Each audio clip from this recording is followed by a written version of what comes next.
بسم الله الرحمن الرحيم الحمد لله رب العالمين والصلاة والسلام على سيد الأنبياء والمرسلين محمد وعلى آله وأصحابه أجمعين أما بعد فأعوذ بالله من الشيطان الرجيم بسم الله الرحمن الرحيم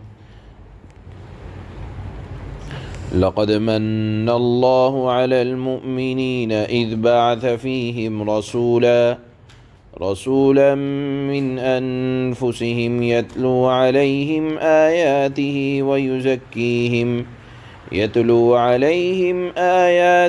ويزكيهم ويعلمهم الكتاب والحكمة وإن كانوا من قبل لفي ضلال مبين صدق الله مولانا العلي العظيم۔ پورے قرآن کریم میں یہ آیت ایک مثال ہے کہ اللہ تعالیٰ نے میرے اور آپ کے اوپر اتنے احسانات کیے ہیں، لیکن کہیں احسان فرما کر اللہ نے احسان جتلایا نہیں ہے۔ دیکھیے، ہم اور آپ اللہ سے زندگی مانگنے نہیں گئے تھے، بے مانگے اللہ نے ایسی بہترین زندگی، ایسا بہترین جسم کہ جس کے ایک ایک اعضاء کامل و مکمل اور ہماری توجہ کے بغیر کام میں لگے ہوئے ہیں، زندگی کا ایک ایک لمحہ اتنا قیمتی کہ اس کا کوئی بدل نہیں۔ اسی طرح اس زندگی گزارنے کے لیے اللہ تعالیٰ نے ہوا، پانی، خلا اور نہ جانے کیا کیا چیزوں کو انسان کا خادم بنایا، رزق عطا فرمایا، روزی عطا فرمائی۔ کہیں اللہ نے فرمایا نہیں کہ میں نے تمہیں روزی عطا کر کے تمہارے اوپر احسان کیا ہے۔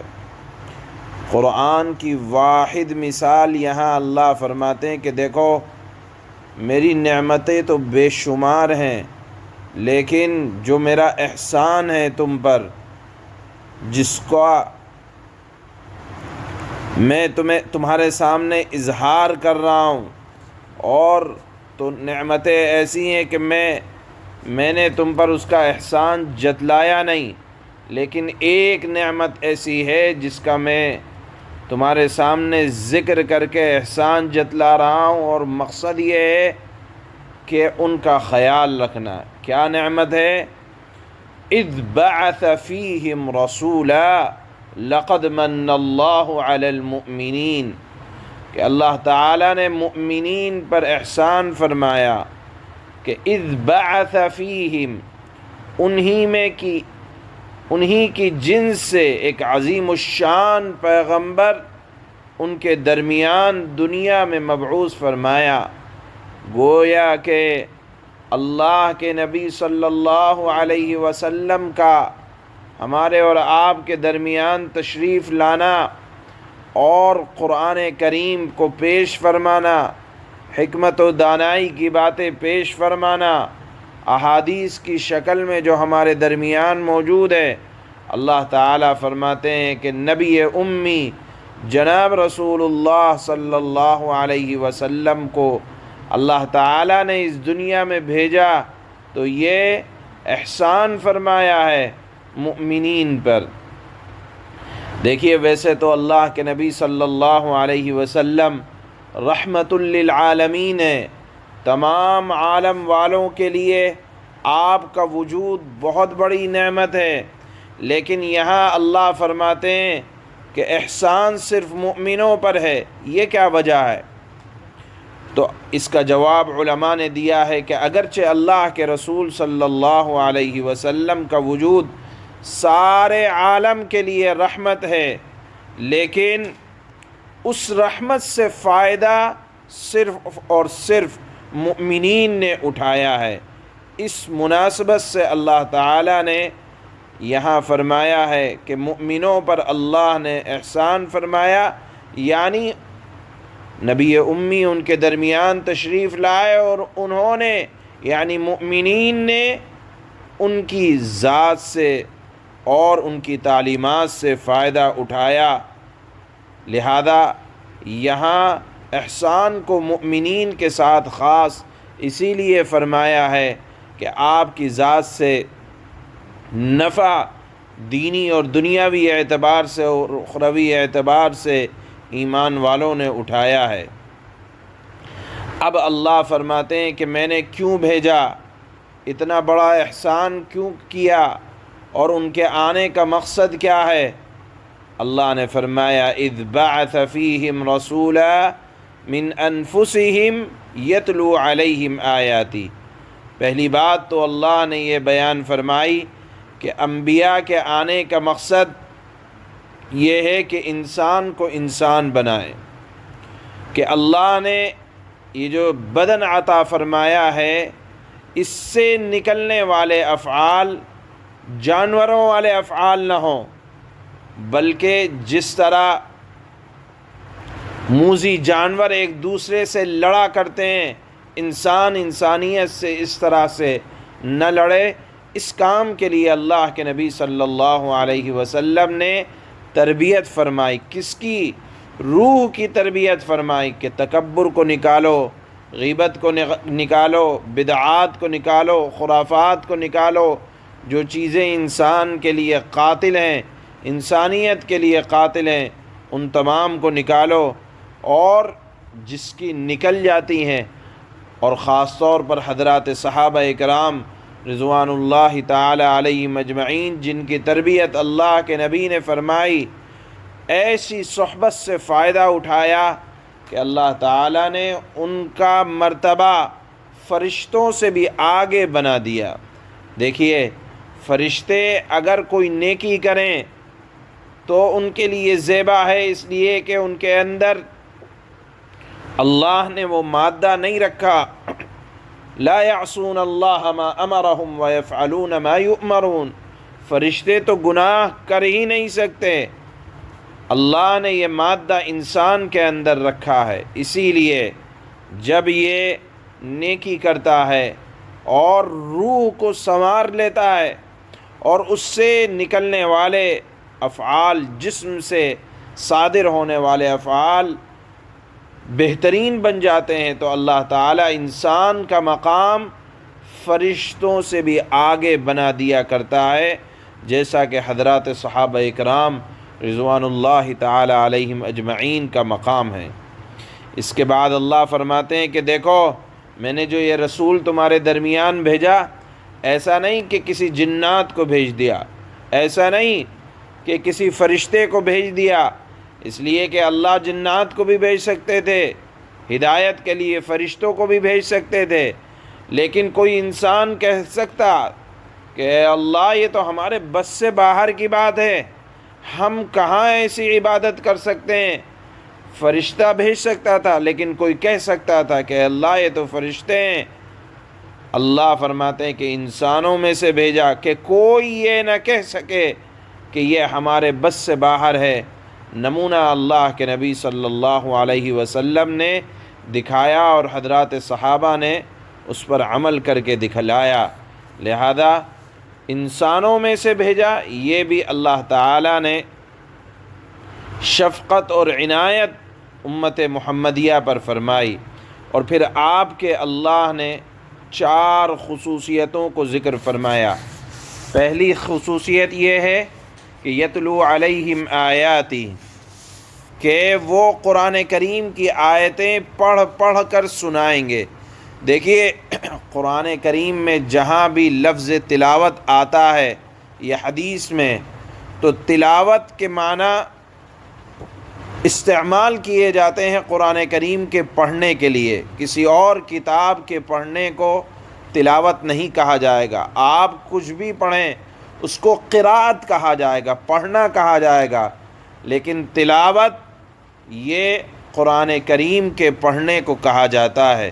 یہاں یاد رکھنا چاہیے کہ قرآن کریم جس طرح انسانی ہدایت کے لیے اللہ تعالیٰ نے ایک بہترین کتاب کو نازل فرمایا، اسی طرح اس کے الفاظ کو بھی نازل فرمایا۔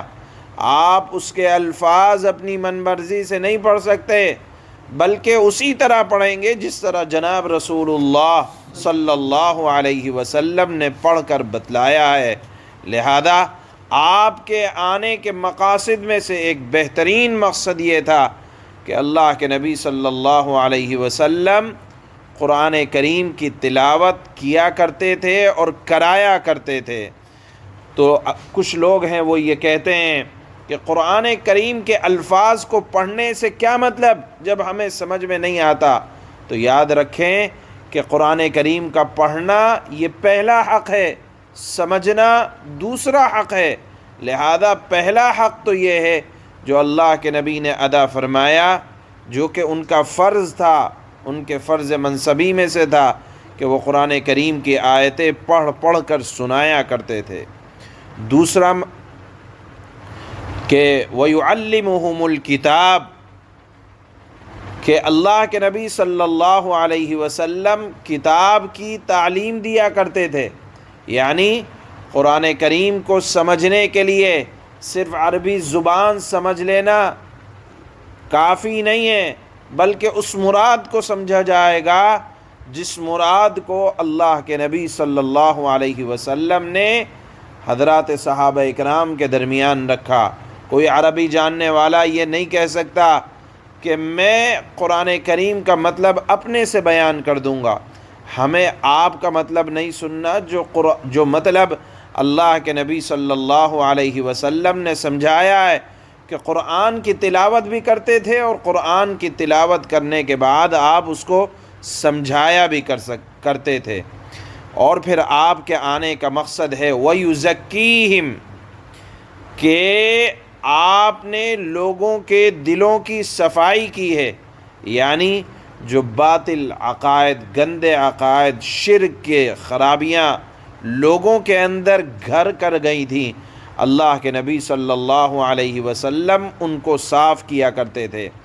یہ بھی یاد رکھنا چاہیے کہ اگر آپ قرآن کی تلاوت کر رہے ہیں اور علم حاصل کر رہے ہیں تو ضروری ہے کہ آپ کسی مربی کی تربیت میں حاصل کریں، کسی کو اپنا استاد بنائیں، جس طرح جناب رسول اللہ صلی اللہ علیہ وسلم کو اللہ تعالی نے حضرات صحابہ اکرام کا استاد بنایا۔ یہ دین جو پھیلا ہے یہ سینہ بسینہ پھیلا ہے، لہذا آپ خود پڑھ لیں اور سمجھیں کہ میرے اندر صفائی ہو جائے گی، علم آ جائے گا۔ تزکیہ نفس، جس کو حضرات صوفیہ کے یہاں تصوف کہا جاتا ہے، کہ آپ اپنا ہاتھ کسی بزرگ کے ہاتھ میں دیں اور کہیں کہ میری اصلاح کریں، جس طرح اصلاح اللہ کے نبی صلی اللہ علیہ وسلم نے حضرات صحابہ اکرام کی فرمائی تھی۔ چوتھی چیز آپ کے آنے کا مقصد ہے والحکمہ، کہ اللہ کے نبی حکمت کی باتیں ارشاد فرمائیں گے۔ حکمت کی باتوں سے مراد ہے احادیث، یعنی جس طرح قرآن کا مطلب قرآن کی تلاوت سکھلانا یہ اللہ کے نبی کی خصوصی صفت تھی، اور تربیت کرنا آپ صلی اللہ علیہ وسلم کا فرض منصبی تھا، اسی طرح سنت کی تعلیم یہ آپ کے فرائض میں سے داخل تھا۔ ان کاموں کے لیے اللہ تعالی نے اپنے حبیب صلی اللہ علیہ وسلم کو بھیجا۔ اس کے بعد اخیر آیت میں اللہ فرماتے ہیں کہ وَإِن كَانُوا مِن قَبْلُ لَفِي ضَلَالٍ مُبِينٍ، اور بالیقین آپ کے آنے سے پہلے لوگ صریح گمراہی میں تھے، نہیں معلوم تھا کہ شرک کا انجام کیا ہوتا ہے، بہترین عادتیں کیا ہوتی ہیں، انسانوں کا مقام فرشتوں سے آگے کیسے بڑھے گا۔ یہ تمام کے تمام باتیں اللہ کے نبی صلی اللہ علیہ وسلم نے بیان فرمائی۔ اسی کو اللہ نے فرمایا کہ ایسی بہترین شخصیت میں نے تمہارے درمیان بھیجی ہے، یہ میرا یعنی اللہ کا احسان ہے۔ اللہ فرماتے ہیں لَقَدْ مَنَّ اللَّهُ عَلَى الْمُؤْمِنِينَ إِذْ بَعَثَ فِيهِمْ رَسُولًا اذ بعث فیہم رسولا منہم يتلو عليهم آياته ويزكيهم ويعلمهم الكتاب والحكمة وإن كانوا من قبل لفي ضلال مبين۔ حقیقت یہ ہے کہ اللہ نے مؤمنوں پر بڑا احسان کیا ہے، یعنی ایسا احسان کہ جس سے فائدہ صرف اور صرف مؤمن اٹھا رہے ہیں۔ کیا احسان کہ ان کے درمیان انہی میں سے، یعنی انسانوں میں سے، انسانی جنس سے ایک رسول بھیجا۔ اس کا کام یہ تھا کہ جو ان کے سامنے اللہ کی آیتوں کی تلاوت کرے۔ لہذا اگر معانی قرآن کے سمجھ میں نہیں آتے تو قرآن کریم کی آیتوں کی تلاوت کرنا بھی عبادت ہے۔ یہ نہیں کہا جائے گا کہ معنی سمجھ میں نہیں آتے تو قرآن کی تلاوت نہیں کی جائے گی، بلکہ اللہ کے نبی کا مقصد تھا کہ قرآن کی تلاوت کو عام کیا جائے۔ ایک رسول بھیجا جو ان کے سامنے اللہ کی آیتوں کی تلاوت کرے، انہیں پاک و صاف بنائے، گندے اخلاق سے پاک کرے، گندی چیزوں سے پاک کرے، اور انہیں یعنی لوگوں کو کتاب اور حکمت کی تعلیم دے، جبکہ یہ لوگ اس سے پہلے یعنی اللہ کے نبی کے آنے سے پہلے لوگ کھلی گمراہی میں یقیناً مبتلا تھے۔ اللہ کے نبی تشریف لائے، دنیا میں حکمت و دانائی کی باتیں عام ہوئیں۔ سبحان اللہ۔